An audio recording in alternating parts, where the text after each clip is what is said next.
Adentrámonos na escea do crime, 3 de outubro do 2025. A priori, un par de amigas charlan na cociña de Carmiña, de 91 anos. É a 1 da tarde. Esta veciña do barrio de Monelos descoñece que acaba de meter na súa casa a unha asasina en serie en permiso penitenciario. Unha cámara na entrada e outra na cociña gravan os últimos momentos con vida de Carmiña. Son as 2 da tarde. Podemos ver como Remedios conseguiu gañarse tanto a confianza da ancia que ata vemos como lle prepara unha infusión. De repente, pérdeselles a pista e pasan ao baño. A policía cree que Remedios se ofrece para axudarlle a tinguir o seu cabelo. Usan un produto azul que deixa todo así de manchado. Crese que foi neste momento cando aproveitou para asfixiar a Carmiña.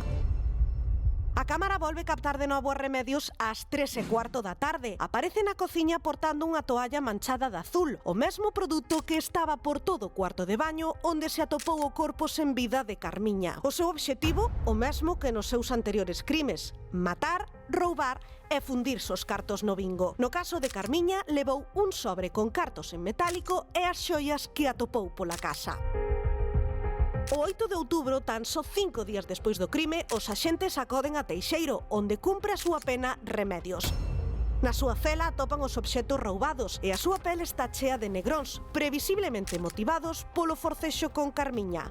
Uns lentes e un pendente esquecido no lugar do crime foron a chave para confirmar que a muller das imaxes era Remedios Sánchez, coñecida como a Matavellas. É a crónica dun asasinato exprés. Remedios coñeceu e matou a Carmiña en pouco máis de 2 horas. Convertíase na cuarta vítima da Matavellas empregando o mesmo modus operandi. Increíble, 2 horas lle custou gañarse a confianza da súa última víctima, Patricia. É que así actúa un asasino en serie. Esta muller é unha asasina en serie. Carmiña foi a súa cuarta víctima. En Barcelona matara a 3 mulleres xa, tiña unha condea de 144 anos, pero que intentara matar a 5